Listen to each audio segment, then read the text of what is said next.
Without smoke ನೀವೇನಾದ್ರು cap open ಮಾಡ್ತೀರಾ, ಏನಾದ್ರು ನೋಡ್ತೀರಾ, ಚೆಕ್ ಮಾಡ್ತೀರಾ ಅಂತ ಅಂದರೆ ಅವು ಮಕ್ಕಕ್ಕೆ ಬಂದು ಹೊಡೆಯುತ್ತವೆ ಮತ್ತು ಅವಕ್ಕೆ ಕೋಪ ಜಾಸ್ತಿ ಬರುತ್ತೆ.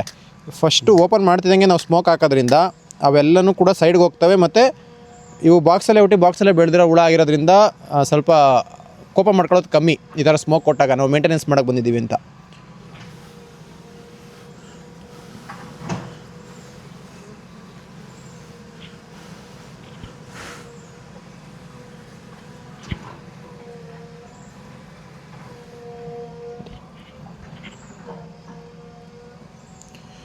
ಮತ್ತು ಈ ಥರ ಕ್ಯಾಪಲ್ಲಿ ಫುಲ್ಲು ಕಟ್ಟಿದೆ ಅಂದರೆ ಮತ್ತು ಈ ಥರ ಜಾಸ್ತಿ ಹುಳ ತುಂಬಿಕೊಂಡಿದೆ ಅಂದರೆ ಇದನ್ನ ಬಾಕ್ಸ್ ಪಕ್ಕನೇ ಮಡಗಬೇಡಿ, ಇದನ್ನ ತಗೊಂಡೋಗಿ ಒಂದು ಸ್ವಲ್ಪ ದೂರ ಮಡಗಿ.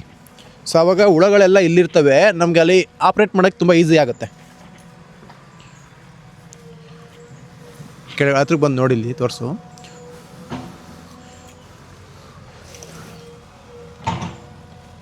ಫುಲ್ ಹನಿ.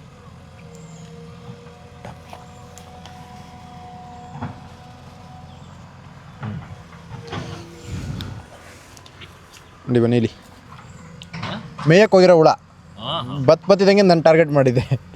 ಬತ್ತಿದಂಗೆ ಹಾಂ, ಅದು ಕಚ್ಚಕ್ಕೆ ಬಂದಿದೆ.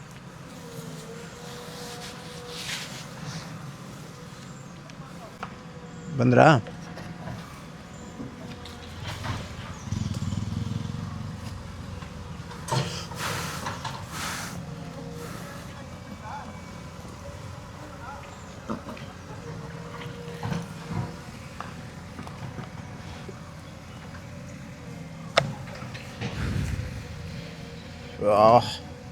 ಅಬ್ಬಾ,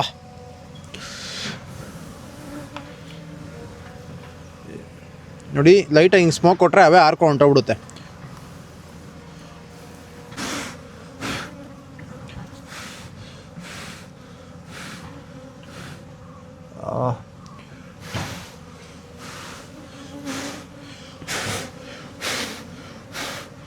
ಏನು ಫುಲ್ ಸರಿಯಾಗಿ ಕಟ್ಟೈತಲ್ಲ, ಸರಿಯಾಗಿ ಬಂದಿದೆ ನೋಡಿ. ಸವಿ ಸವಿ ಜೇನು ತುಪ್ಪ ಫ್ರೆಂಡ್.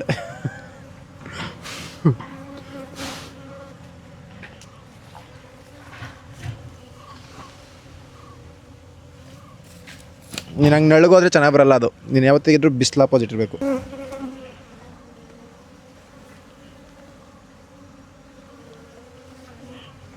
ಹಾ ಅದೊಂದು ಸುತ್ತಲೂ ರೌಂಡ್ ವಿಡಿಯೋ ಮಾಡೋದು. ಬೆಂಕಿ. ನನಗೆ ವಿಡಿಯೋನ ಅದು ಫೋಟೋನ ತಕ್ಕೊಡ್ತೀರಾ? ವಿಡಿಯೋ ಎಲ್ಲ ಮಾಡ್ತೀನಿ. ಹಿಂಗೂ ಒಂದು ಮಾಡು, ಹಿಂಗೂ ಒಂದು ಸ್ಟ್ರೈಟ್ ಮಾಡು, ಬೇಗ ಕಟ್ಟಾಗಿ ಬಿದ್ದೋಗ್ಬಿಡುತ್ತೆ ವೆಯ್ಟ್ಗೆ. ಇದೊಂದೇ 1.5 kg ಇದೆ. ಹೌದಾ? ಅಷ್ಟಿದೆ. ತಟ್ಟೆ ಆದರೆ ಚೆಂದ ಹಾಕೋಕ್ಕೆ, ನೀವು ಹಿಂಗೆ ಬಟ್ಲಾದರೆ ಸರಿಯಾಗಿರಲ್ಲ. ಸ್ವಲ್ಪ ದೊಡ್ಡ ತಟ್ಟೆ. ಆ ತಟ್ಟೆ ಎತ್ಕೊಳ್ಳಿ, ಪ್ಲೇಟ್ ಎತ್ಕೊಬನ್ನಿ. ಅಬ್ಬಾ,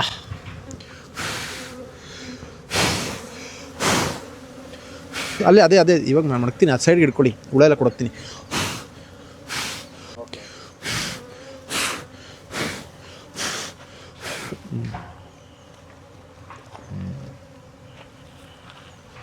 ಅಬ್ಬಾ,